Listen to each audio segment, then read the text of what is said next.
And I know there's a book too, A Funny Thing Happened on the Way to the Moon, and he just broke down the science in a way that was very digestible, so I didn't have a non-expert problem. And so there's a basic thing that you guys can do. If you're like somebody who's like, it had to have happened, the moon landing, what you can do is look up, I'm calling this the firmament, but it's the, what is the belt, the 200 miles out, you hit the... Asteroid belt? No. Van Allen belt. Okay, so there's a Van Allen belt. So we have never gone beyond that belt, right? There's been no human that's gone beyond that belt since the moon landings, allegedly. And not even Elon Musk, when they go out to space, they have to stay. Like, there is a space station, but like once you get 200 miles out, you hit the Van Allen belt, which has an incredible amount of radiation. NASA has said, like, in order for us to get through, we'd have to have cement blocks around someone. So I want you to just Google, if you're watching this, the temperature of the Van Allen belt. Okay, just Google that. And you're going to get something like, at the lowest points in the Van Allen belt, it's, I think, 3,000 Kelvin. And at the highest points, it's like 30,000 Kelvin. And then I want you to Google what material the shuttle was made out of.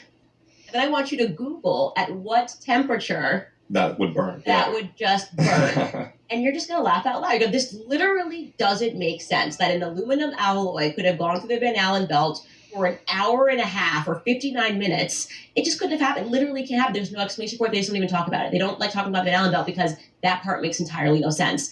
And then he went through and he spoke about like the camera. So they allegedly took camera. I want you to Google the temperature of the moon. Okay, they had their big bulky gloves on. They took these cameras and just go, hey, what camera is that from 1969 that was able to survive temperatures of like 250 degrees Fahrenheit to like negative 250 degrees Fahrenheit, just like on the moon while they were just like jumping around. And you're gonna go, where's this camera? Then Google's gonna tell you, oh, actually, they only made 8 of those cameras, and they decided to give them. You're gonna love this. To a guy who makes movies. I'm blanking on the name of this guy who just a couple of years before the moon landing, he's a famous director. He made a movie about outer space.